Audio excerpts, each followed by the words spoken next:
भारत पाकिस्तान के बीच में युद्ध छिड़ चुका है। लगातार स्थितियां खराब हो ही रही हैं। आम जनता में आक्रोश है और कहीं ना कहीं सब ये चाह ही रहे हैं कि युद्ध शुरू हुआ है तो ये एक्सट्रीम तक ही जाए। आपके ऊपर कोई पागल बेहोश आदमी आकर चढ़ गया हो और आप उसको रोके नहीं, उसको उसकी जगह ना दिखाएं, ये तो संभव ही नहीं है। ये तो आपको करना पड़ेगा। अगर इंडियन आर्मी घुसी चली आ रही है, जो कि घुसेगी, क्योंकि पिछले युद्धों में भी हर बार घुसी है, इस बार भी घुसेगी। 1965 तक में घुस गई थी, लाहौर के दरवाजे पे जाकर बैठ गई थी, जानते ही हो। 71 में तुमने लगभग 1 लाख प्रिजनर्स ऑफ वॉर बनाए थे, वो भी जानते हो। युद्ध तो जब भी हुआ है भारत ही भारी पड़ा है। आपको बहुत समय लगेगा नहीं पाकिस्तान को घुटनों पे लाने में। बताओ ये अच्छी खबर है कि बुरी खबर है? रावलपिंडी में हो जाएगी पैनिक और कुछ नहीं करेंगे। जो एकदम तुम्हारी जो एक फॉरवर्ड डिवीजन होगी उसके ऊपर समझ लो एक 10 किलो टन का टैक्टिकल न्यूक्लियर वेपन वो इस्तेमाल कर देंगे। छोटा न्यूक्लियर वेपन वो इसलिए करेंगे क्योंकि उनको रोका नहीं तो अगले 4 घंटे में लाहौर गया। लाहौर, इस्लामाबाद, कराची, सियालकोट, गुजरांवाला, अमृतसर, चंडीगढ़, दिल्ली, मुंबई, अहमदाबाद,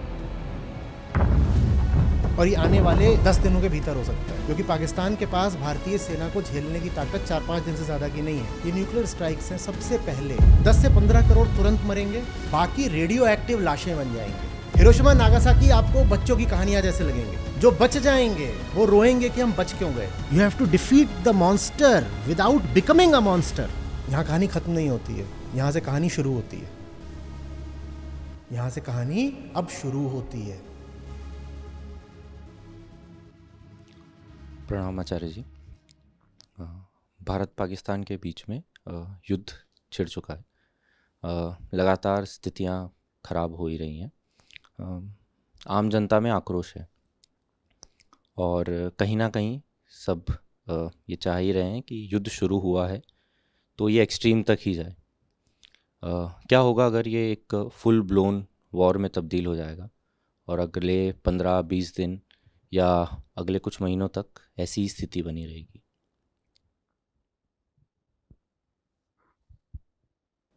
आज भी आए थे मीडिया वाले इसी मुद्दे पर बात करने। देखो,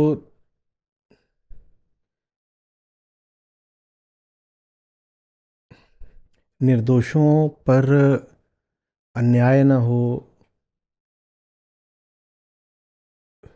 जो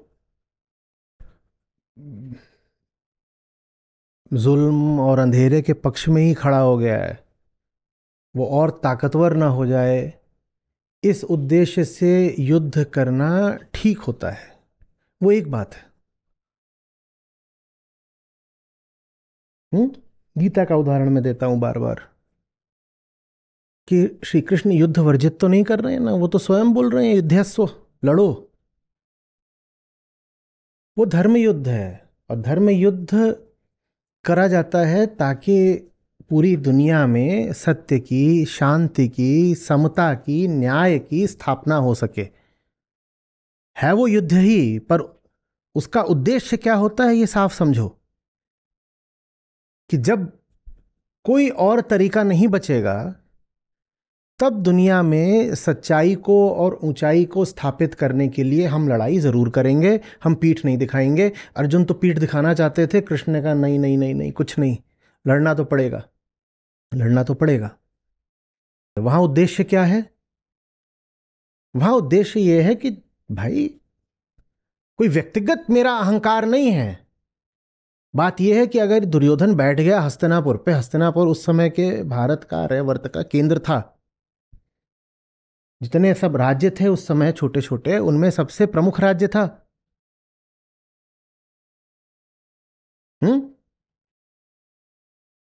उस समय का समझ लो,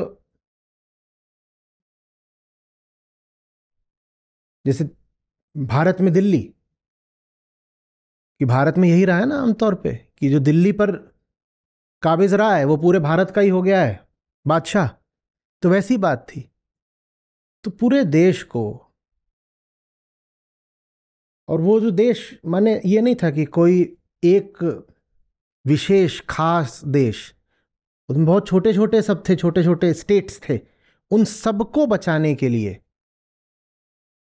उन सब की एक साथ रक्षा करने के लिए कहा कि हां लड़ो, ये युद्ध जरूरी है। तो युद्ध अपने आप में अनिवार्यतः बुरा नहीं होता। युद्ध भी एक कर्म है। कोई कर्म अपने आप में अच्छा है बुरा नहीं होता, ये देखना होता है कि वो कर्म किस स्रोत से आ रहा है, तुम क्या बन करके, क्या देख करके, किस नियत के साथ कर्म कर रहे हो, ये देखना होता है। ठीक है, तो ये तो पहली बात है। अब अगर तुम्हारा कर्म जो आ रहा है वो आ रहा है तुम्हारी भीतरी हिंसा से, तुम्हारे द्वेष से, तुम्हारी इस भावना से कि मैं ही मैं हूं और बाकी पूरी दुनिया को मैं अपने अधीन कर लूंगा, नष्ट कर दूंगा, गिरा दूंगा, और इसलिए तुम युद्ध कर रहे हो, तो फिर ये हिटलर वाला युद्ध हो जाता है। हिटलर बोल रहा था कि पूरी दुनिया पर आर्यों का शासन होना चाहिए। हाँ, कोई बोल सकता है कि साहब पूरी दुनिया पर इस्लाम का शासन होना चाहिए। ये एक अलग युद्ध है, इसकी तुलना श्री कृष्ण के गीता वाले युद्ध से नहीं हो सकती। वो युद्ध किस लिए था? क्या बोला था उन्होंने? किसकी संस्थापना के लिए? संभवामि युगे युगे धर्म संस्थापनार्थाय संभवामि। वो वास्तविक धर्म की स्थापना के लिए, स्थापित करने के लिए वो युद्ध था। लेकिन कोई कहे कि आर्यन श्रेष्ठता के लिए कर रहा हूं मैं, पूरा विश्व युद्ध थोप दिया था। कोई कहे इस्लामिक श्रेष्ठता के लिए कर रहा हूं मैं, उसने भी पूरी दुनिया पर बोले मैंने जिहाद बोल दिया है। तो ये वो युद्ध नहीं है। युद्ध और युद्ध में अंतर होता है, समझे? युद्ध और युद्ध में अंतर होता है, क्योंकि कर्म किस केंद्र से करा जा रहा है, वो एक नहीं दो केंद्र होते हैं, एक समझदारी का और एक अज्ञान का। एक समझदारी का और एक अज्ञान का। एक युद्ध होता है जो समझदारी के केंद्र से होता है, करुणा के केंद्र से होता है, और एक युद्ध होता है जो जो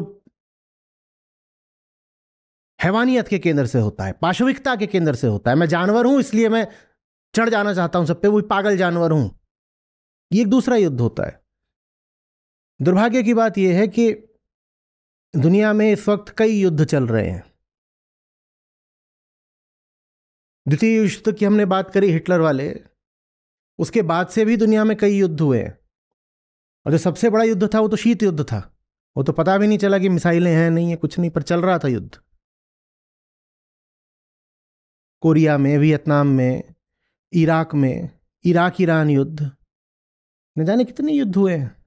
भारत पाकिस्तान के ही कितने युद्ध हो गए। और जो जो अंतरराज्यीय युद्ध हुए हैं वो तो अलग ही हैं। अब श्रीलंका जाकर के किसी और देश से नहीं भिड़ रहा था, पर श्रीलंका के भीतर ही भयानक रक्तपात चला है 20 सालों तक। अफ्रीका के न जाने कितने देशों में भीतरी रक्तपात चलता रहा है। वहां ये आवश्यक नहीं रहा है कि एक देश दूसरे से भिड़ गया है। ये अलग तरह के युद्ध हैं, ये गीता वाला युद्ध नहीं है। जो लोग आज कह रहे हैं कि हमें तो बिल्कुल अंत तक जाना है, उन्हें कुछ बातें समझनी होगी।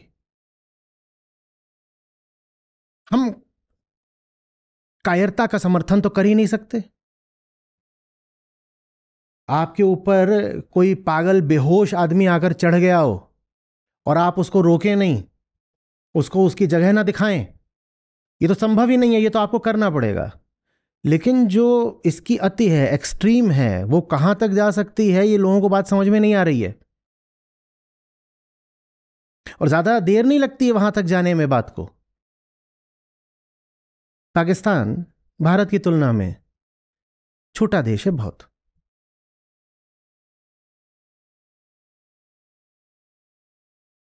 आबादी उसकी भारत की 1/7 है।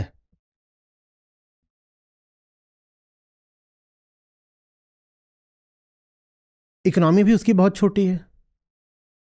और छोटी इकोनॉमी के साथ अब बहुत बड़ी जो फौज होती है वो तो चला नहीं सकते, तो उसकी फौज भी भारत से छोटी ही है। नतीजा क्या होने वाला है समझो। अभी नतीजे में आने से पहले एक बात और वहां जनतंत्र नहीं है। वहां कोई नेता नहीं है जो अगर गड़बड़ कर दे तो डरेगा कि अगली बार मुझे वोट कौन देगा। लोकतंत्र में नेता डर के चलता है कि अगर मैंने गड़बड़ कर दी तो अगली बार वोट नहीं पाऊंगा, क्योंकि 5 ही साल के लिए आया हूं, 5 साल बाद तो संविधान अनुसार गद्दी छिन जानी है और जनता के सामने जाकर के वोट मांगने पड़ेंगे और जनता कहेगी हिसाब दो तब वोट देंगे। पाकिस्तान में क्या चला है? मिलिट्री शासन, सेना चली है वहां पर, और सेना को वोट मांगने तो आना नहीं है, सेना को जनता के दरबार में सफाई तो देनी नहीं है। सेना कुछ भी कर सकती है। आप कहोगे नहीं अभी तो पाकिस्तान में डेमोक्रेसी है, वहां पर प्रधानमंत्री ये सब है, कुछ नहीं, बेकार की बात। पाकिस्तान में एक तरह से लगातार मिलिट्री रूल ही रहा है, कभी प्रत्यक्ष कभी परोक्ष, कभी सीधे सीधे वहां पर तख्ता पलट हो जाता है। जैसे जिया उल हक हो गए, जैसे परवेज मुशर्रफ हो गए, तो आपको दिख जाता है कि भाई इस वक्त तो यहाँ पे प्रधान ही बन करके मिलिट्री बैठ गई है। जब वहां पर सीधे सीधे तख्ता पलट नहीं होता है, मिलिट्री टेक ओवर नहीं होता है, तो वहां पर एक प्रॉक्सी पपेट डेमोक्रेटिक सरकार बैठा दी जाती है, लेकिन उसके सर पे सेना ही चढ़ी होती है। और सेना में भी वहां पर एक तो वो सेना है जो आपके सामने आती है, बात करती है, उदाहरण के लिए मिलिट्री के जनरल्स, और एक होता है वहां डीप स्टेट, जो सेना का भी एजेंडा तय करता है। तो आपको दिखाई देता है प्रधानमंत्री, लेकिन प्रधानमंत्री के ऊपर कौन बैठा हुआ है? Army chief. और एक तरह से आर्मी चीफ के ऊपर भी कौन बैठा है? आइडियोलॉजी। आइडियोलॉजी, और वो जो आइडियोलॉजी है वो वहाबिस्ट है, वहाबिस्ट आइडियोलॉजी। ये तीन हैं जो वहां पर जाकर के मिल जाते हैं। पाकिस्तान गरीब देश है, उसके पास बस मैन पावर है। आइडियोलॉजी वो उधार लेता है सऊदी अरेबिया से, और मनी वो लेता है अमेरिका से। ये तीन मिलते हैं पाकिस्तान में आकर के। मसल और मैन पावर पाकिस्तानी, पैसा अमेरिका। अमेरिका माने जरूरी नहीं अमेरिका अपनी जेब से दे, इधर उधर से दिलवा दिया, IMF से दिलवा दिया। और आइडियोलॉजी सऊदी, सऊदी माने वहां पे भी जो वहाबिज्म वाली धारा है वो, ये वहां मिलते हैं। ये है पाकिस्तान। पाकिस्तान को समझना पड़ेगा। तो उनको जनता को जवाब नहीं देना, कुछ भी कर सकते हैं। और जवाब कौन देगा? डीप स्टेट क्या है तुम्हें पता है? फंडिंग करने वाला कौन है तुम्हें पता है? तो कुछ बर्बादी हो भी गई तो बर्बादी किसके कारण हुई तुम्हें पता भी नहीं चलेगा। तुम माने पाकिस्तान की जो जनता है, जो उनकी अपनी आवाम है, उन्हें भी नहीं पता चलेगा उन्हें बर्बाद किसने किया। भारत में तो अगर बर्बादी हो जाती है तो तुम जाकर के अपने नेता का गला पकड़ लेते हो। पाकिस्तान की जनता को पता भी नहीं है कि गला पकड़े तो किसका पकड़े। वहां पर राज्य करने वाला कौन है यही स्पष्ट नहीं है। इसीलिए भारत भी जब पाकिस्तान से बात करता है तो बड़ी समस्या रहती है। हमारे प्रधानमंत्री हुए हैं पुराने, उन्होंने जब बात हुई, किसी ने कहा अमेरिका ने दबाव बनाया, बोले you must talk to Pakistan. बोले विच पाकिस्तान? क्योंकि कई पाकिस्तान हैं। प्रधानमंत्री से बात करूं, आर्मी चीफ से बात करूं, डीप स्टेट से बात करूं, या पीछे जो आइडियोलॉजिकल आका बैठे हुए हैं उनसे बात करूं, या इनको फाइनेंस करने वाले जो लोग और पीछे बैठे हैं उनसे बात करूं? बोलो विच पाकिस्तान? भारत में ऐसा नहीं है। भारत से बात करनी है तो भारत में आप प्रधानमंत्री से बात कर सकते हैं, और प्रधानमंत्री को बचकर चलना पड़ेगा, क्योंकि प्रधानमंत्री को आपके ही पास आना है वोट मांगने। प्रधानमंत्री ने कुछ ऐसा कर दिया कि आप बर्बाद हो गए तो आप प्रधानमंत्री को पकड़ लोगे, कहोगे जवाब दो। पाकिस्तान में कोई जवाब मांगने वाला नहीं है। समझ में आ रही है बात? वहां कुछ भी करा जा सकता है, क्योंकि किसी को जवाब देना ही नहीं है। वहां इतनी बर्बादी है, किसी को जवाब देना नहीं है। वो बड़ी दुर्दशा में जी रहे हैं, सचमुच बड़ी खराब हालत है। अकड़ अलग चीज होती है, लेकिन जो जमीनी हालात है वहां बहुत बुरे हैं आम आदमी के। उसको पता भी नहीं चलता कि उसका राजा बदल गया, रातों रात उसका राजा बदल जाता है। ये भी छोड़ो, जो राजा बनकर बैठा होता है उसको यह भी नहीं पता होता कि यही राजा है या कठपुतली असली राजा इसके पीछे है। इतना अशक्त है पाकिस्तान का आम आदमी, तो उसके हाथ में कुछ नहीं है। जब आप कहते हो भारत पाकिस्तान युद्ध हुआ है, तो माने ये नहीं है कि जो पाकिस्तान की आम जनता है उससे आपका युद्ध हुआ है। वहां एक बहुत छोटा सा समुदाय है, उससे आपका युद्ध हुआ है। जो छोटा समुदाय है वो मिलिट्री है। मिलिट्री में भी जो एक और छोटी छोटी कोटेरीज हैं, छोटे छोटे दायरे हैं, जो सारा पावर अपने में कंसंट्रेटेड करके बैठे हैं। सिर्फ मिलिट्री पावर ही नहीं, इकोनॉमिक पावर भी, पॉलिटिकल पावर भी, उनसे युद्ध चल रहा है। अब युद्ध होता है, आर्मी तो इनकी छोटी ही है, पैसे भी नहीं युद्ध करने के।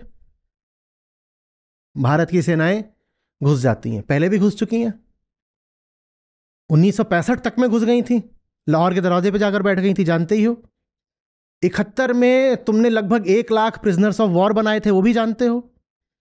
युद्ध तो जब भी हुआ है भारत ही भारी पड़ा है, ठीक है ना।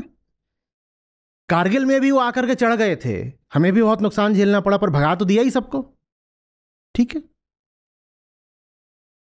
होना इस बार भी वही है, बल्कि जो इकोनॉमिक और मिलिट्री एसिमेट्री है, असमानता भारत और पाकिस्तान में, वो बढ़ ही गई है कारगिल के बाद से, लगातार बढ़ती रही है। आपको बहुत समय लगेगा नहीं पाकिस्तान को घुटनों पे लाने में। बताओ ये अच्छी खबर है कि बुरी खबर है? कि आपकी फौजें अब बढ़ रही हैं, मान लो लाहौर की ओर ही बढ़ रही हैं, वही सबसे पास में है सीमा के। रावलपिंडी खबर पहुंचती है, जनरल हेडक्वार्टर्स पैनिक कर जाता है, क्योंकि ये तो आप टेरिटरी लूज कर रहे हो, अपना प्रमुख एक शहर ही लूज करने जा रहे हो। लाहौर जाएगा। उनके पास नो फर्स्ट यूज की न्यूक्लियर डॉक्ट्रिन नहीं है, भारत के पास है। भारत ने कहा है हम पहले नहीं चलाएंगे न्यूक्लियर वेपन, हम पर कोई चलाएगा तो हम चला देंगे। और हमारे पास इतनी स्ट्रेटेजिक डेप्थ है कि हम पर अगर पहले हमला हो भी गया आणविक, तो भी उसके बाद हम इतने बचे रहेंगे कि हम पलट के वार कर सकें। पाकिस्तान के पास वो स्ट्रेटेजिक डेप्थ नहीं है। उन पर अगर पहले जाकर कोई न्यूक्लियर अटैक कर दे तो वो पूरे ही मटियामेट हो जाएंगे। तो उन्होंने नो फर्स्ट यूज रखा नहीं है। उन्होंने माने किसने? पाकिस्तान की आम जनता ने नहीं। वो तो डिसएम्पावर्ड है, पाकिस्तान की आम जनता के हाथ में कुछ नहीं है, वो ऐसा ही है बिल्कुल। तो रखा नहीं है। अब भारत की सेनाएं बढ़ रही हैं, कल्पना कर लो, भारत की सेना बढ़ रही है। पाकिस्तान अगर लाहौर गवा देता है या टेरिटरी गवा देता है तो ये सेना के लिए बड़े अपमान की बात होगी, क्योंकि सेना पाकिस्तान की आम जनता पर चढ़ी ही ये बोलकर रहती है कि हम ही सर्वे सर्वा हैं। पाकिस्तान में कोई इंस्टीट्यूशन काम करता नहीं, एक ही इंस्टीट्यूशन है जो काम करता है, आर्मी। वहां कुछ भी होता है वहां आर्मी ही आती है कुछ भी करने के लिए। वहां पर सब्जी भाजी की कंपनी भी आर्मी चलाएगी, जूते भी आर्मी बेच रही होती है, मार्केट पर भी आर्मी ने ही कब्जा कर रखा होता है, सबसे ज्यादा लैंड भी आर्मी ने ही दबा रखा है। जितने तरीके हो सकते हैं हर तरीके से आर्मी पाकिस्तान पर चढ़कर बैठी हुई है। और क्या बोल के चढ़कर बैठी हुई है? उस तरफ एक बड़ा भारी दुश्मन है, उससे तुम्हें हम बचाते हैं ना, तो चुपचाप हमारी बात मानो। नहीं समझे? वो उतना बड़ा दुश्मन हिंदुस्तान उधर है, उससे तुम्हें हम बचाते हैं, सुनो पाकिस्तानियों, चुपचाप हमारी बात माना करो। जितना पैसा वहां आर्मी के पास है आप कल्पना नहीं कर सकते। और भारत की जो सेना है, इसके हमारे अफसर होते हैं, जवान होते हैं, वो एक मर्यादा में रहते हैं, एक अनुशासन में रहते हैं। पाकिस्तान की आर्मी का एक जूनियर ऑफिसर भी लाट साहब बनकर रहता है, क्योंकि माइंडसेट भी जो है ना वो फ्यूडलिस्टिक है। समझ रहे हो बात को? हम कुछ है, और उसकी भी वजह है, उसमें भी कास्ट एंगल भी है, उसमें क्षेत्रीयता का रीजनल एंगल भी है। आर्मी जो है वहां बहुत ज्यादा पंजाबियों से भरी हुई है, और वहां ये भी बात है कि पंजाबी श्रेष्ठता, हम बेहतर है ना तो बाकी लोगों से तुम जरा नीचे नीचे रहो। और इसी पंजाबी श्रेष्ठता के भाव के कारण ही तो बलूचिस्तान में फिर विद्रोह हो रहा है। तो अब ये जो श्रेष्ठता का आप दंभ लेकर के बैठे हो, अगर इंडियन आर्मी घुसी चली आ रही है, जो कि घुसेगी, क्योंकि पिछले युद्धों में भी हर बार घुसी है, इस बार भी घुसेगी, चली आ रही है, रावलपिंडी में हो जाएगी पैनिक। और कुछ नहीं करेंगे, जो एकदम तुम्हारी जो एक फॉरवर्ड डिवीजन होगी उसके ऊपर समझ लो एक 10 किलो टन का टैक्टिकल न्यूक्लियर वेपन वो इस्तेमाल कर देंगे। 10 किलो टन ज्यादा यील्ड नहीं होती है, छोटा न्यूक्लियर वेपन। वो इसलिए करेंगे क्योंकि उनको रोका नहीं तो अगले 4 घंटे में लाहौर गया, तो वो एक छोटा वेपन आप, क्योंकि उनके पास और कोई चारा नहीं है, वो और किसी तरीके से भारतीय सेना को रोक नहीं पा रहे, तो वो वहां पर न्यूक्लियर वेपन चला देंगे। समस्या अब यह है कि छोटे से छोटा भी जो न्यूक्लियर वेपन होता है ना, 10 किलो टन बोल रहा हूं, ये 10 किलो टन इतना होगा कि 1 किलोमीटर के रेडियस में, दायरे में रेत तक को पिघला करके शीशा बना देगा। इंसानों को छोड़ दो, माइक्रो ऑर्गेनिजम्स तक मर जाएंगे, मिट्टी के और हवा के।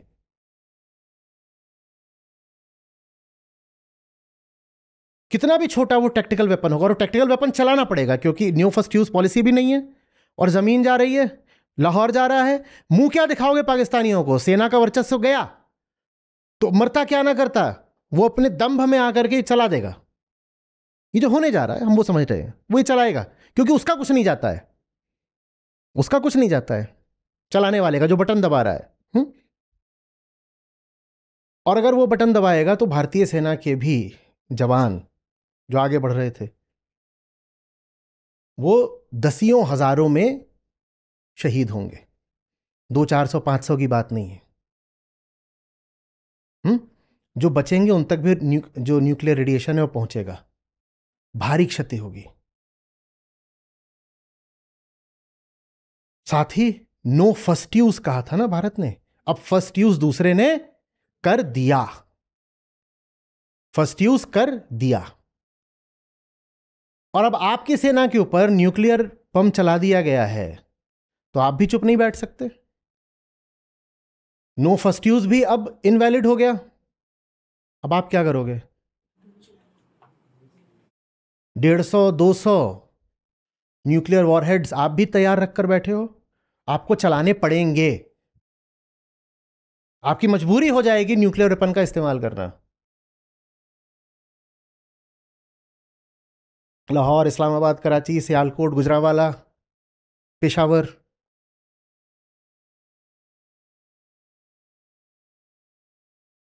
लेकिन आप कितनी भी कोशिश कर लो, आपकी स्ट्राइक्स इतनी परफेक्ट नहीं हो सकती कि दुश्मन रिटेलिएट नहीं करेगा।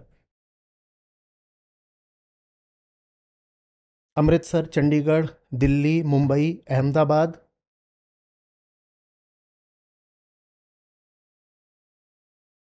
यहां कहानी खत्म नहीं होती है, यहां से कहानी शुरू होती है, यहां से कहानी अब शुरू होती है।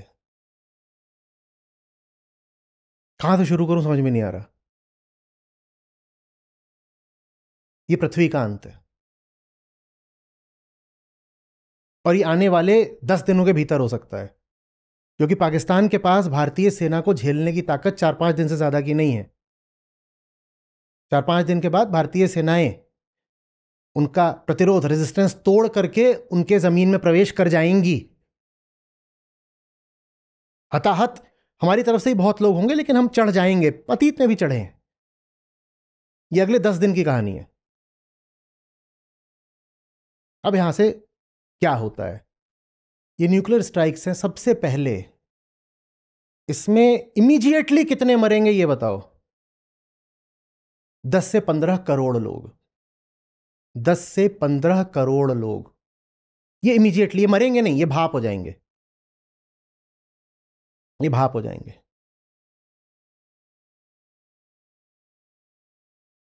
बम अगर मुंबई पर गिरता है तो मुंबई के आगे के जो इलाके हैं, नवी मुंबई से लेकर के और फिर पूना तक, मुंबई तो वेपराइज हो जाएगी, पता ही नहीं चलेगा कि आप आगे के हैं। वहां ये जो खाल है ना, ये खाल बस ऐसे गिरने लगेगी।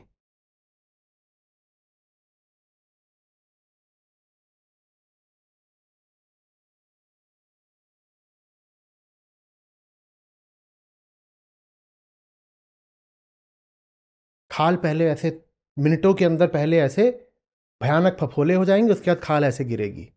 ये जो न्यूक्लियर वेपन होता है, आपके समझ के लिए बता दूं, जब ये एक्सप्लोड करता है तो इसका तापमान सूरज की सतह पर जितना तापमान होता है उससे ज्यादा होता है। समझ लो सूरज जो है हमारा वो ठीक आपके सर पर आ गया है, आपका क्या होगा?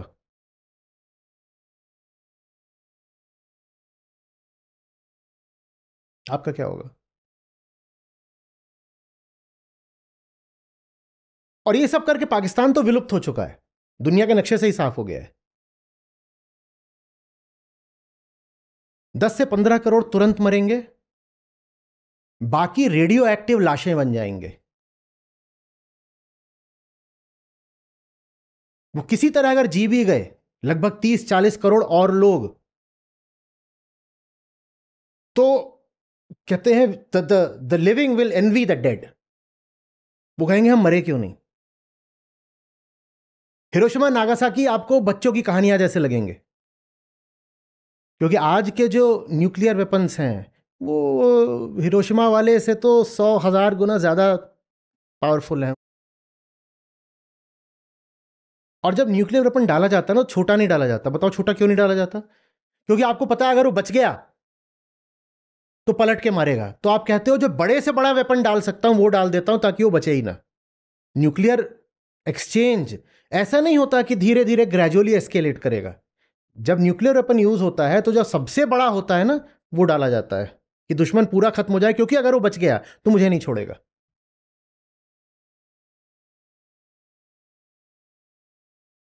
धुआं इतना निकलेगा, इतना निकलेगा, इतना निकलेगा कि भारत और पाकिस्तान दोनों के ऊपर एक बहुत लंबी रात छा जाएगी।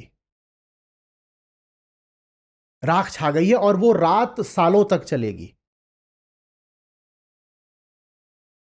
सूरज जैसी कोई चीज बचेगी नहीं। आपको सूरज दिखाई ही नहीं देगा। उसको न्यूक्लियर विंटर बोलते हैं। न्यूक्लियर विंटर हमेशा के लिए जाड़ा हो जाएगा, सूरज दिखाई ही नहीं देगा। बारिश की तो कोई बात ही नहीं। यह नहीं कि उन दिनों मानसून नहीं आएगा, मानसून फिर कभी नहीं आएगा।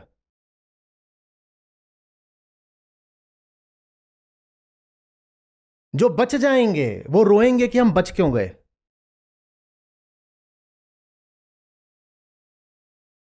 कहीं अन्न का एक दाना नहीं उपज सकता।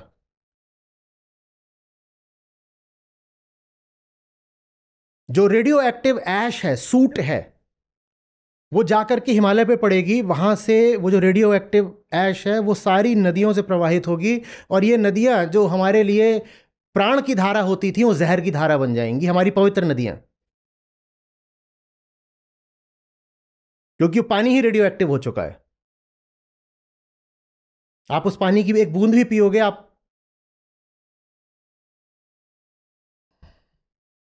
जो लोग धर्म युद्ध की जगह अहम युद्ध करना चाहते हैं उनको ही नहीं समझ में आ रही है बात। मैं टीवी पर देख रहा हूं, वो आ रहे हैं, वो उस दिन भी बोला था, वो ऐसे खिलौना मिसाइलें लेके आ रहे हैं और ऐसे ऐसे कर रहे हैं, टीवी वाले भी दिखा रहे हैं ऐसे जा रहा है, ऐसे मारेंगे। तुमने क्या वीडियो गेम समझ रखा है, मनोरंजन समझ रखा है, क्या है? न्यूक्लियर वेस्टलैंड बन जाएंगे ये दोनों देश हमेशा के लिए, जहां कभी कुछ पैदा नहीं हो सकता और जहां का रेडिएशन पूरी दुनिया को बर्बाद कर देगा।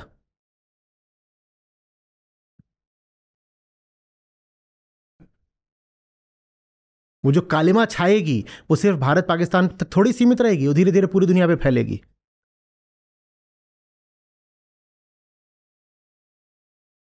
जो बच्चे पैदा होंगे उनके किसी के 4 सर होंगे, 5 आंखें होंगी, सब के सब डिफॉर्मिटीज के साथ पैदा होंगे अगर वो बच्चे रह गए तो। आमतौर पे जितनी महिलाएं होती हैं, जैसे ही रेडियो एक्टिव उन पर पड़ता है रेडिएशन, तुरंत उनका गर्भपात हो जाता है। पर अगर बच्चे बचे रह गए तो वो सब के सब डिफॉर्मिटीज के साथ पैदा होंगे, जेनेटिक म्यूटेशन हो जाएगा। आप आज के लिए नहीं, अगले 500 सालों के लिए ऐसे ही हो गए। आपकी प्रजाति ही कुछ और बन जाएगी, और ये सब अगले 10 दिन में हो सकता है। और सुनो, ये सब जो जनरल और नेता लोग हैं जो बटन दबाएंगे, न्यूक्लियर बटन, ये बटन दबा करके फ्लाइट लेके अमेरिका निकल जाएंगे। कोई नेता नहीं मरने वाला, कोई जनरल नहीं मरने वाला। टीवी पर तो आ रहा था, एक पाकिस्तानी कोई था, सांसद था, पता नहीं कौन था, उसने तो बोल ही दिया कि मैं तो जा रहा हूं, यूके जा रहा हूं। ये इधर बटन दबाएंगे और उधर फ्लाइट लेके बाहर निकल जाएंगे।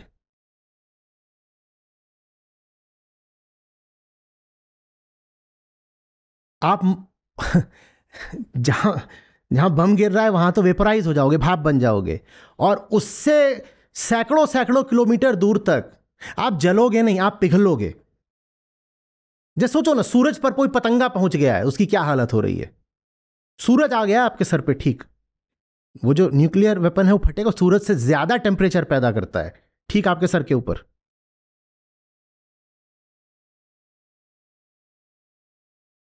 भारत पाकिस्तान नहीं, पूरा विश्व बर्बाद हो जाएगा।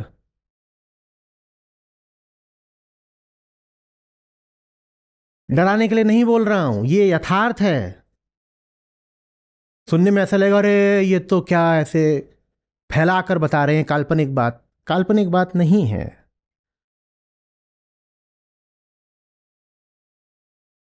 और अगर पाकिस्तान में डेमोक्रेसी होती तो ये नौबत कभी आती भी नहीं। ये सब कुछ तब होता है जब कुछ लोगों के हाथ में निरंकुश सत्ता पड़ जाती है, तब वो कुछ भी कर सकते हैं बिना जवाबदेही के, कोई अकाउंटेबिलिटी नहीं बचती।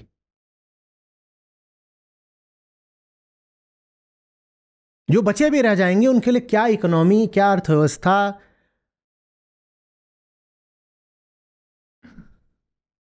सब कुछ पिघल चुका है।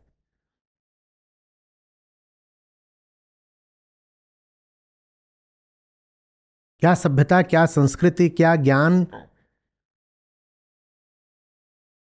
क्या खाओगे? कुछ पैदा ही नहीं होगा अब जमीन पर।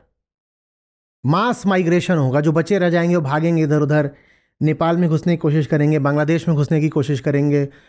पाकिस्तान वाले जो बचे रह जाएंगे वो उधर ईरान में, अफगानिस्तान में घुसने की कोशिश करेंगे। जो बचे रह जाएंगे उन्हें घुसने नहीं दिया जाएगा, क्योंकि उनके शरीर तक रेडियो एक्टिव हो चुके होंगे। क्या करेंगे तो उन्हें घुसेड़ करके? जहां जाएंगे वो वहां मौत का कारण बनेंगे। अब वो चलते फिरते बम हैं।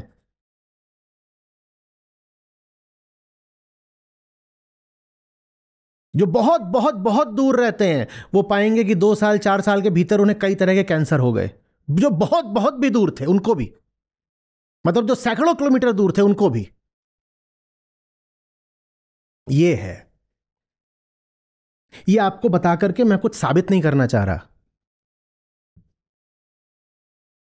पर दूसरा पक्ष आपके सामने रखा जाए बहुत जरूरी है, क्योंकि अभी आपके सामने सिर्फ हॉक्स हैं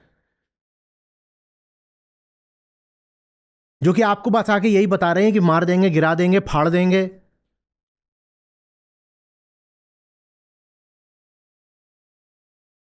फिर कह रहा हूं, कृष्ण भी अर्जुन को धर्म युद्ध लड़ने को कहते हैं, अंधा युद्ध लड़ने को नहीं कहते। धर्म युद्ध लड़ने को कहते हैं, लड़ो, जरूर लड़ो। अर्जुन को धक्का देकर के कहते हैं कि लड़ना पड़ेगा, पर अहम युद्ध लड़ने को थोड़ी कह रहे हैं कि अहंकार के नाते युद्ध लड़ो।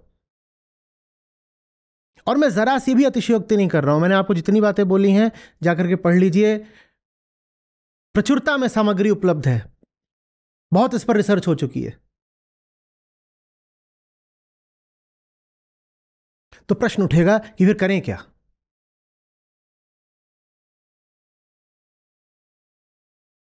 देखो,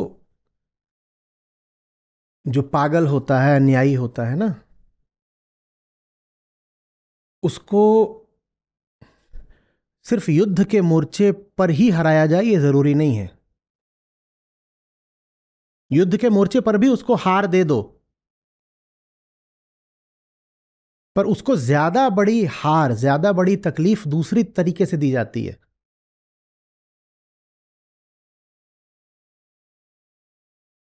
आप एक विकसित राष्ट्र बन पाओ जिसके पास ज्ञान हो, अपने इंस्टीट्यूशंस हों, विश्वविद्यालय हों, शोध हो, रिसर्च हो, क्रिएटिविटी हो, संपन्नता हो, ये असली जीत होगी कि नहीं होगी? ये असली जीत होगी कि नहीं होगी कि आम पाकिस्तानी अपनी सरकार से बोले कि हमें भी हिंदुस्तान जैसा बनना है? ये होगी असली जीत कि नहीं होगी? बोलो। कहा जाता है, मुझे इस बारे में पक्का नहीं पता, पर कहते हैं कि पाकिस्तानी अपने आप को भारतीयों से लगातार श्रेष्ठ ही मानते रहे। कारण यह है कि 47 में जब विभाजन हुआ था ना, तो आबादी तो ज़्यादा भारत में रह गई थी, और जैसा हमने कहा क्षेत्रफल पूरा ज़्यादा उधर चला गया था। और जो इधर के भी, माने यूपी वगैरह के भी जो ज़्यादा अमीर ज़मींदार मुसलमान थे, वो सब अपना पैसा वैसा ले करके जितना हो सका सब पाकिस्तान चले गए थे। तो पाकिस्तान की प्रति व्यक्ति आय हिंदुस्तान से कहीं ज़्यादा थी आज़ादी के समय। ज़्यादा अमीर देश था पाकिस्तान। और पाकिस्तानियों की पर कैपिटा इनकम हिंदुस्तानियों से ज़्यादा बनी रही लगभग 90 के दशक तक। क्यों बनी रही? क्योंकि पहले तो उनके पास विरासत का पैसा था आज़ादी के समय, और उसके बाद उनके पास अमेरिका का पैसा आने लग गया अफगान युद्ध के समय। तो पाकिस्तान में एक प्रॉस्पेरिटी बनी रही, और उनको यही लगता था कि भारत जो है वो गरीब देश है। हालात बदलने बड़ी रोचक सी बात है ये। तब शुरू हुए जब पाकिस्तान में जब क्रिकेट सीरीज हुई और उन क्रिकेट मैचेस में देखने के लिए वीज़ा लेके हिंदुस्तानियों ने पहुंचना शुरू कर दिया। और इसी तरीके से हिंदुस्तान में जब मैच होने लग गए वो देखने के लिए, वर्ल्ड कप वगैरह, कुछ पाकिस्तानी आने लग गए, तो उन्होंने बताया यार इंडियंस के पास तो बहुत पैसा आ गया, इनके शहर तो बहुत आगे निकल गए हैं। ये होती है असली जीत, ये होती है असली जीत।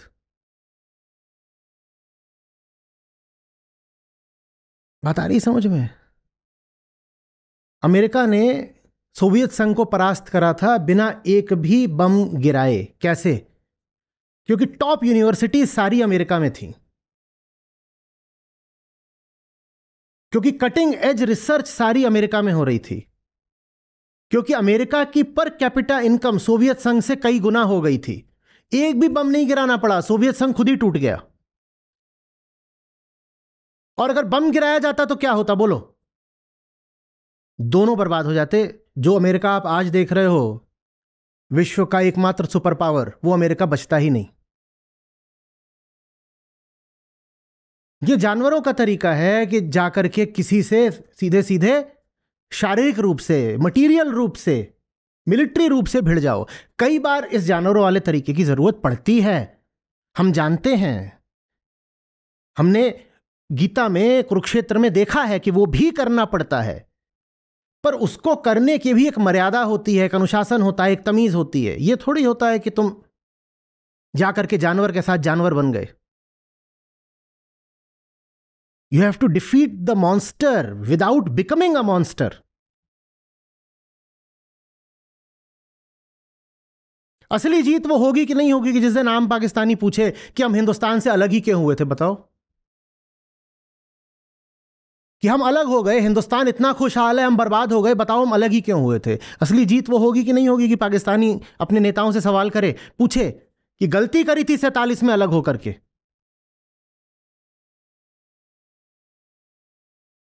वो होगी ना असली जीत। युद्ध शुरू करना एक गणित है, पता होना चाहिए कि कब शुरू करना है, और युद्ध कई बार शुरू करना पड़ता है, ठीक है। पर युद्ध को रोकना भी एक कला है। यह भी पता होना चाहिए कि अब कहां पर जाकर हमारे उद्देश्यों की पूर्ति हो गई है, अब इसको किसी तरीके से, नीति से अब इसको रोको, इसको और बढ़ने मत दो। हमें जितना करना था, हमें उसे जितना दंड देना था हमने दे लिया, अब और मत उलझो। और इसका मतलब ये नहीं है कि हम कायर हैं, इसका मतलब ये नहीं है हमने पीठ दिखा दी, इसका मतलब ये है कि अब हम ज्यादा बड़ी जीत की तैयारी में हैं।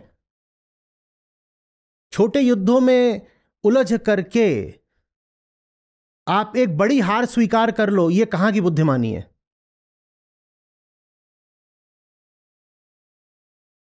दुनिया तो चाहती ही है, विशेषकर चीन, कि आप पाकिस्तान के साथ ही उलझे रह जाओ, ताकि आप रहे हो एक रीजनल पावर और चीन बन जाए ग्लोबल पावर। और वो सफल भी हो रहा है अपने उद्देश्य में। भारत को अभी भी अधिक से अधिक एक क्षेत्रीय ताकत माना जाता है। कहते हैं हाइफेनेटेड रिलेशनशिप, इंडिया एंड पाकिस्तान, ये दोनों, India Pakistan, India Pakistan, India Pakistan. और चीन, उसने अपने आप को रख दिया है रूस और अमेरिका की श्रेणी में। कहता है मल्टीपोलर नहीं, दोबारा बाइपोलर वर्ल्ड है, G2।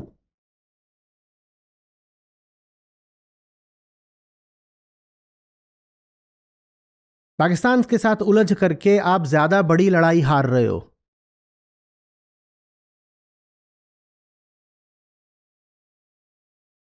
तो क्या बिल्कुल नहीं उलझे? नहीं, उलझना भी पड़ेगा, पर कब हट जाना है परे, यह भी पता होना चाहिए। और हम परे हट रहे हैं ताकि हम एक ज्यादा बड़ी जीत हासिल कर सकें।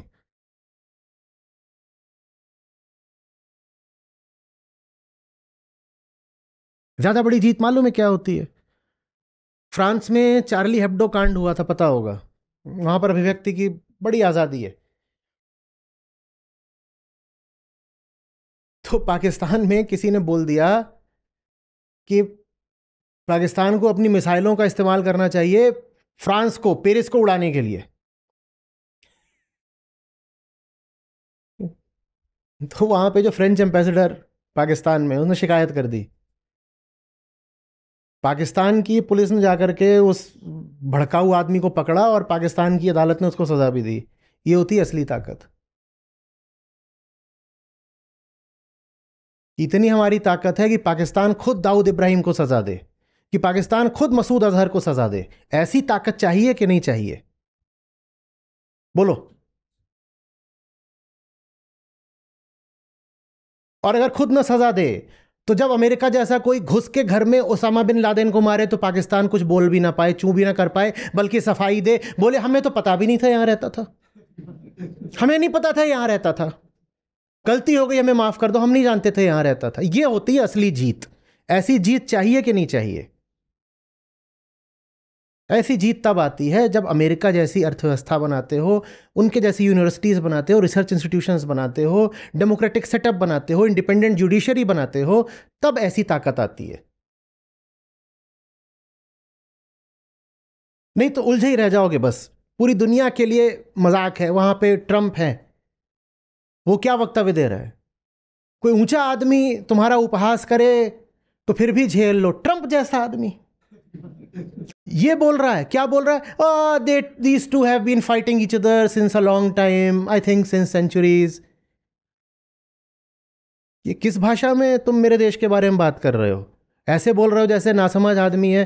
तुम्हें पता भी है भारत का इतिहास, में पता है भारत ज्ञान का पालना है, पर तुम मजाक उड़ा रहे हो भारत का। कह रहे हो भारत पाकिस्तानी ये तो लड़ते ही रहते हैं, हम पागल हैं, हमेशा से लड़ रहे हैं, मेरे तो दोनों बराबर हैं, मैं देख लूंगा, if they need my help मैं दे दूंगा। दुनिया के सामने ऐसा बन जाना है? इंडिया पाकिस्तान ये कोई तुलना है? भारत की तुलना होनी भी चाहिए तो किससे? चीन से होनी चाहिए।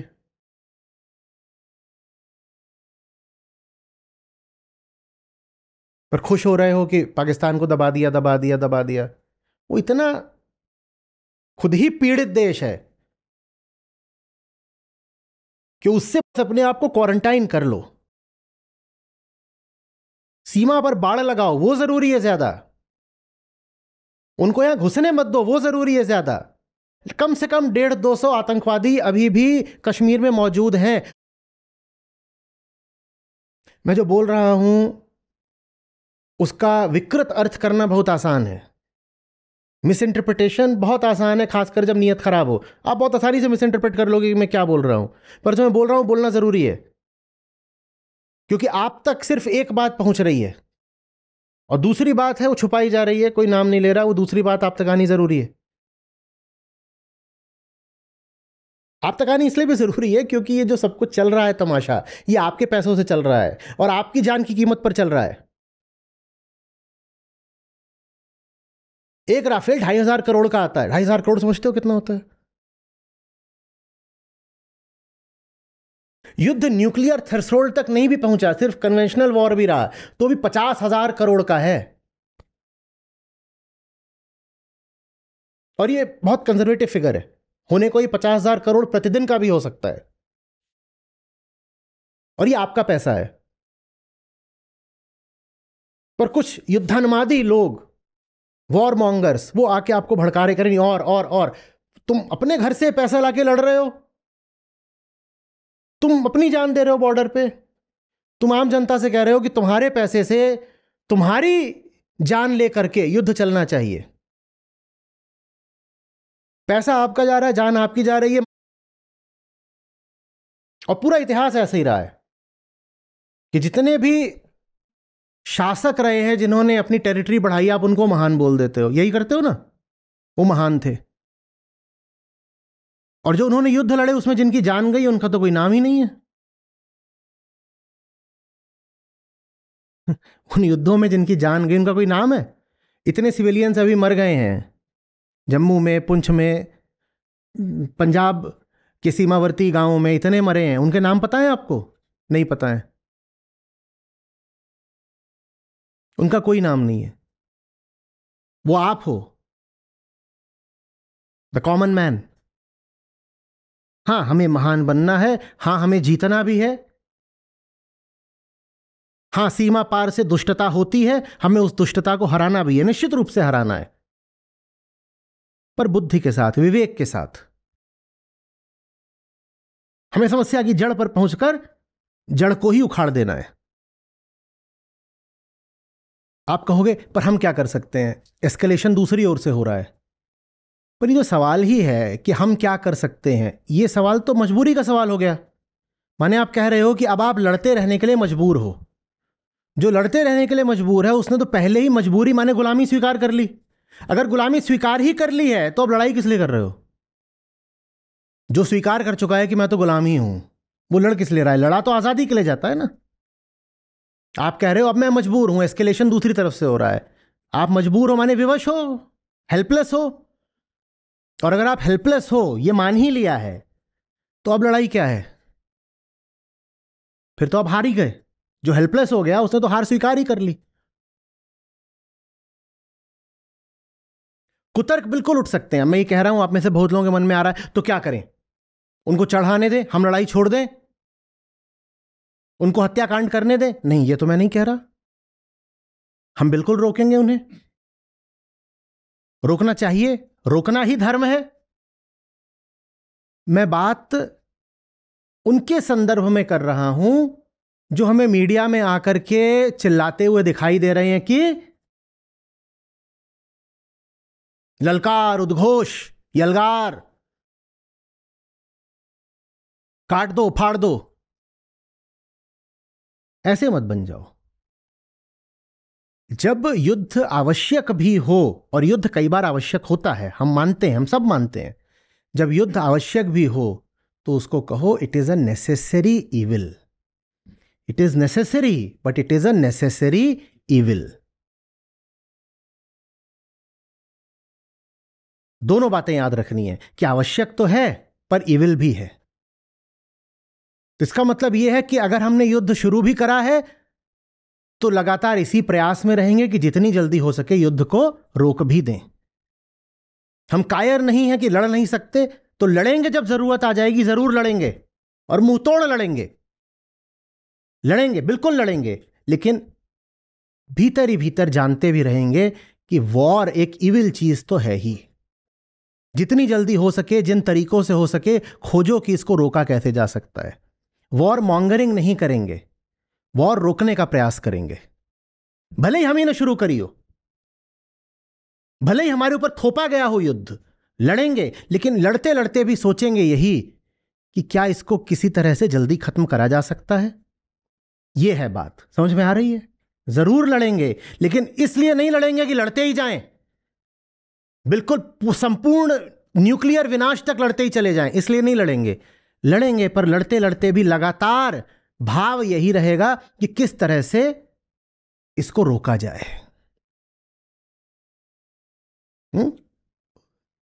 फिर बड़ी जीत पाएं, बड़ी जीत।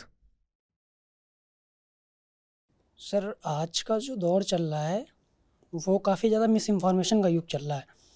अभी कल पाकिस्तान के प्रधानमंत्री ने संसद में अपने स्टेटमेंट दिया कि हमने 3 जो है राफेल जेट को हमने गिरा दिया, और वो न्यूज़ जो है उसको Al Jazeera, BBC, New York Times जो है वो सब वो कर रहे हैं, प्रकाशित कर रहे हैं उसको।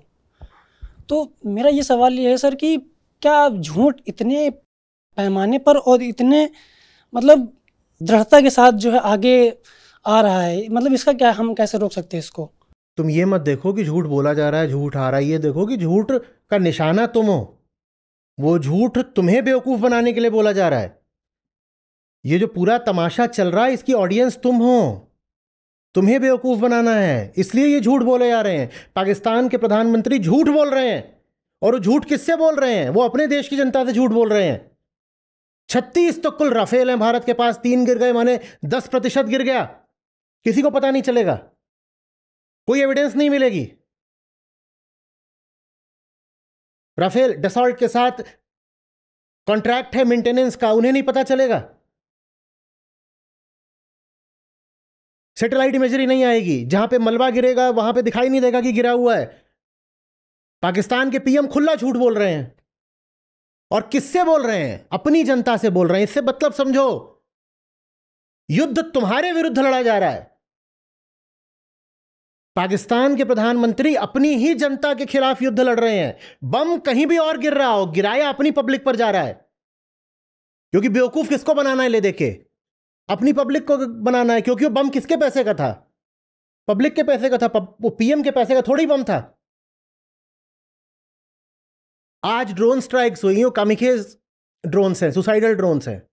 वो बने ही ऐसे हैं कि वो जाके गिरेंगे, तो जब गिर गए हैं तो कह रहे हैं हमने 50 ड्रोन मार गिराए। पाकिस्तान पर भारत ने ड्रोन हमला करा है। ये कौन से ड्रोन हैं? हाँ, ये सुसाइड ड्रोन्स हैं, जो कि जाते हैं, बहुत छोटे ड्रोन्स होते हैं, बहुत कम पैसे में बनते हैं। तो इनको ये वन टाइम यूज वाले होते हैं। ये जाएंगे और अपने डेस्टिनेशन पर एक्यूरेटली गिर जाएंगे। छोटे हैं तो बहुत प्रिसिशन के साथ गिरते हैं। तो गिर गए हैं, तो वहाँ उनकी आर्मी और मीडिया और सारे राजनेता कह रहे हैं, वो मलबा दिखा दिखा के ड्रोन का, कि देखो हिंदुस्तान के ये ड्रोन थे, हमने गिरा दिए। बात को समझो, बेवकूफ किसको बनाया जा रहा है? बेवकूफ जनता को बनाया जा रहा है। युद्ध सरकारें हमेशा लड़ती हैं एक दूसरे के खिलाफ नहीं, अपनी ही जनता के खिलाफ। इसको पूरा एक तमाशा, एंटरटेनमेंट बना दिया गया है, ताकि तुम कोई सवाल ना पूछो। तुम्हारे भीतर बस एक भावना बढ़ जाए कि लड़ो लड़ो।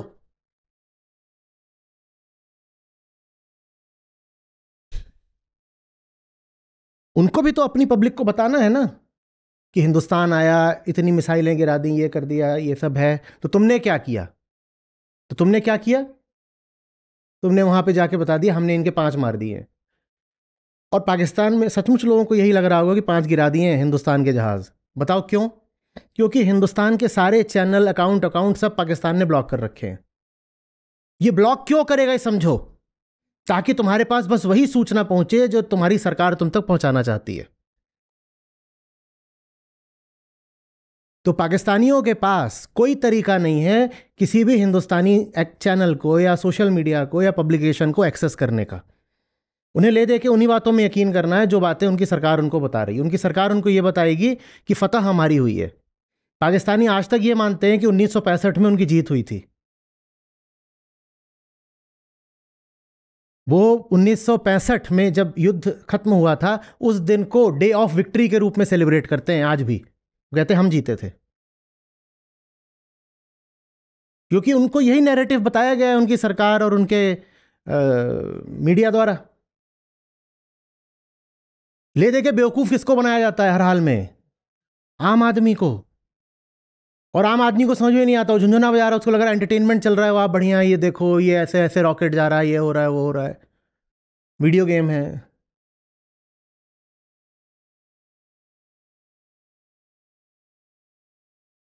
आप पाकिस्तान की इतिहास की किताबें पढ़ेंगे, आपका सर चकरा जाएगा कि ये लिखा क्या हुआ है।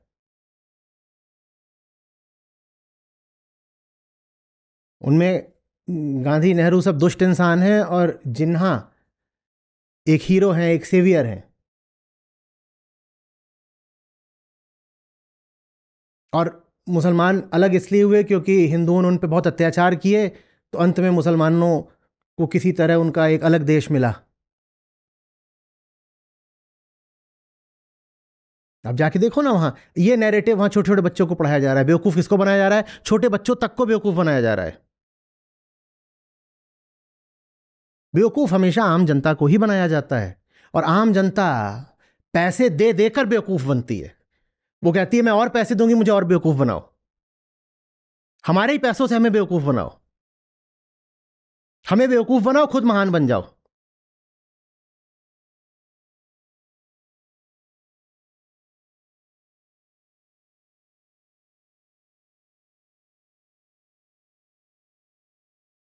आप जो जो कहानी लेकर चल रहे हो, पाकिस्तान जाओगे, वहां कहानी इससे बिल्कुल अलग है, और आप कल्पना भी नहीं कर सकते कि वहां क्या कहानी चल रही है।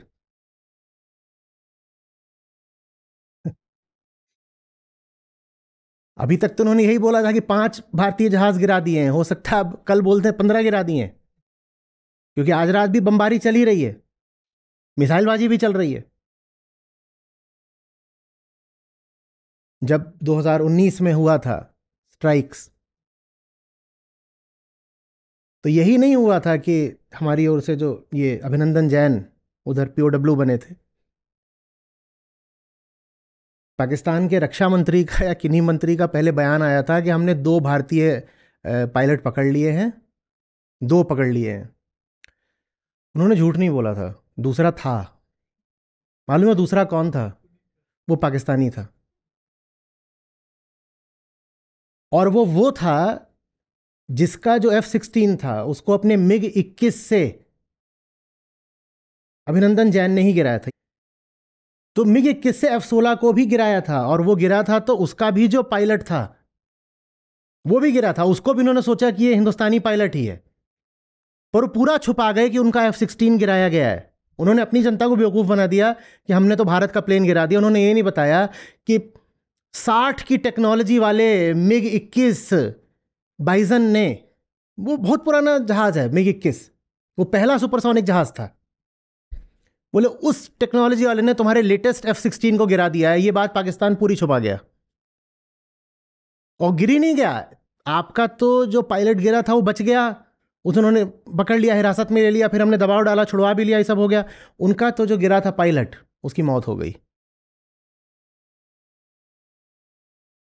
तो पहला बयान आया 2 थे, फिर पलट गए, बोले नहीं एक ही है, क्योंकि तब तक पता चल गया कि ये तो हमारा ही है। बेवकूफ़ हमेशा जनता को ही बनाया जाता है। आम पाकिस्तानी नहीं मानेगा आज भी कि उनका F-16 गिराया गया था।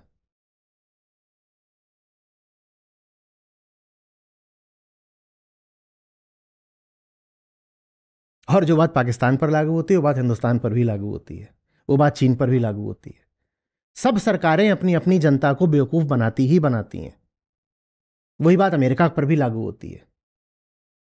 ट्रंप ने क्या करा है कि क्लाइमेट चेंज से संबंधित सोशल मीडिया ब्लॉक कर दूंगा, वेबसाइट्स ब्लॉक कर दूंगा, यूनिवर्सिटीज़ को पढ़ाने नहीं दूंगा, सेमिनार्स कॉन्फ्रेंसेस होने नहीं दूंगा।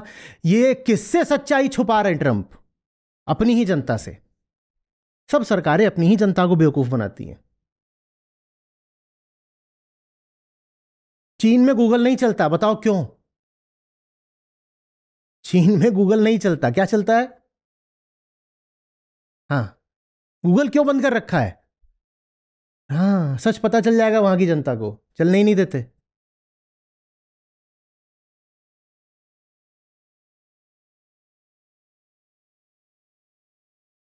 ले देकर बलि का बकरा आम आदमी ही बनता है।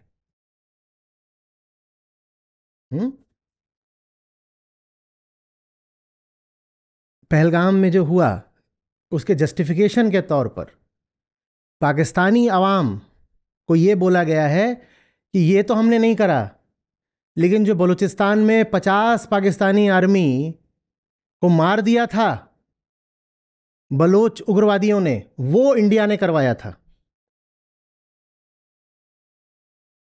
तो इसीलिए जब वो बार बार बोलते हैं ना, पाकिस्तान की ओर से आता है कि अनप्रोवोक्ड एग्रेशन इंडिया की ओर से, अनप्रोवोक्ड है।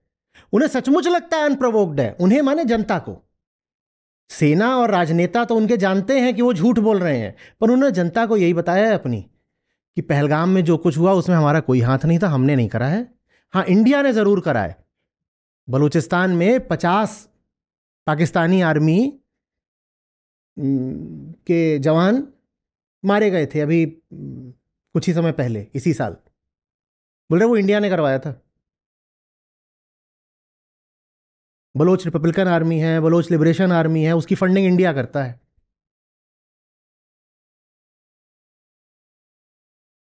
आप गीता पढ़ते हो, महर्षि कृष्ण आपको बार बार क्या बोलते हैं?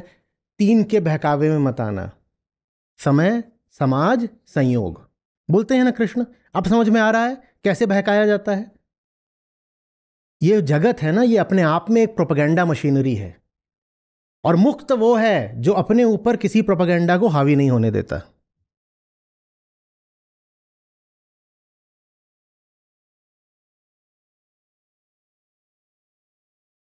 आप जा करके ब्रिटेन के लोगों को साबित करके दिखा दो कि उन्होंने भारत पर जुल्म करा है, करके दिखा दो।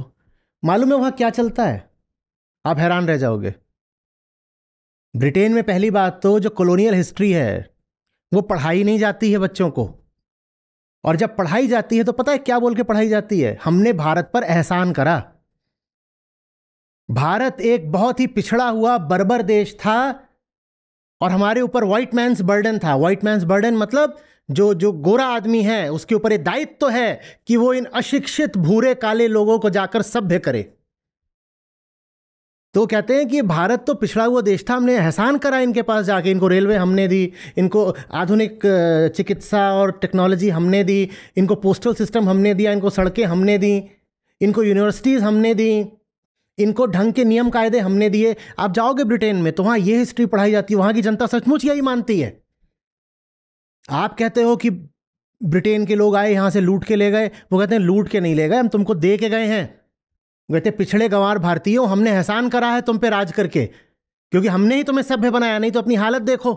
और वो अपने पक्ष में बहुत दलीलें देते हैं, बोलते हैं तुम्हारा फीमेल लिटरेसी रेट 0 था, हमने नियम कायदे बनाए जिसके कारण तुम्हारी महिलाएं पढ़ पाई। तुम्हारे जो अपने पूरे विधि विधान चलते थे वो ऐसे थे कि दलितों को कोई अधिकार नहीं था, हमने देखो दलितों को अधिकार दिया। तो बताओ हमने भारत पर एहसान करा कि नहीं करा? उनको ये हिस्ट्री पता है। वो क्या छुपा जाएंगे? वो हाँ आंकड़े छुपा जाएंगे कि रिपैट्रिएशन कितना हो रहा है, लूट कितनी हो रही है, कि भारत से कितने बिलियन पाउंड तुमने लूटे। ये बात कोई तुमसे इंग्लिशमैन नहीं करेगा, वो बाकी सारी बातें करेंगे, क्योंकि ये बात उनको कभी बताई ही नहीं गई है। सब सरकारें अपने लोगों से झूठ बोलती हैं। अमेरिका में भी जब ये सब एबॉलिशन ऑफ स्लेवरी और तो चला था ना, वहां पर वास्तव में अमेरिकी अपने आप को महान मानते हैं ये कह के कि हमने स्लेवरी को बंद करा। हमारे यहाँ वॉर हुआ, गृह युद्ध हुआ, और ये सब करके देखो हमने अपना नुकसान सह करके हमने फाइनली गुलामी की प्रथा। तो वो प्रथा चला कौन रहा था? तुमने एहसान किस पे किया है? तुमने एहसान किस पर करा है भाई? अभी पिछले कुछ दशकों तक तुमने अश्वेतों को वोटिंग राइट भी नहीं दे रखे थे। तुमने एहसान किस पर करा है? पर अमेरिकन भी यही मानते हैं कि हमने काले लोगों पर एहसान करा है।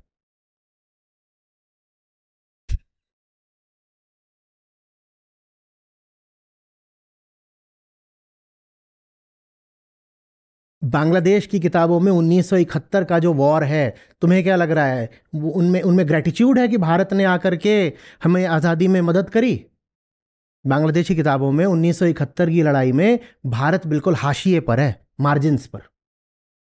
वो कहते हैं सब लड़ाई हमने खुद ही लड़ ली, मुक्ति वाहिनी थी हमारी, और वो हमारी एक इंडिजिनस स्ट्रगल थी जिससे हमने पाकिस्तान को यहां से भगा दिया। भारत ने क्या करा? भारत ने कुछ नहीं करा। तभी तो ऐसा ही इतिहास पढ़ पढ़ के अब वो तैयार हो रहे हैं कि हमें भारत से अब लड़ाई करनी है, क्योंकि वहां की सरकार भी अपने एजेंडा के चलते अपने लोगों को झूठ बोल रही है। उन्हें बता ही नहीं रही कि बांग्लादेश हो ही नहीं सकता था बिना बिना भारत के।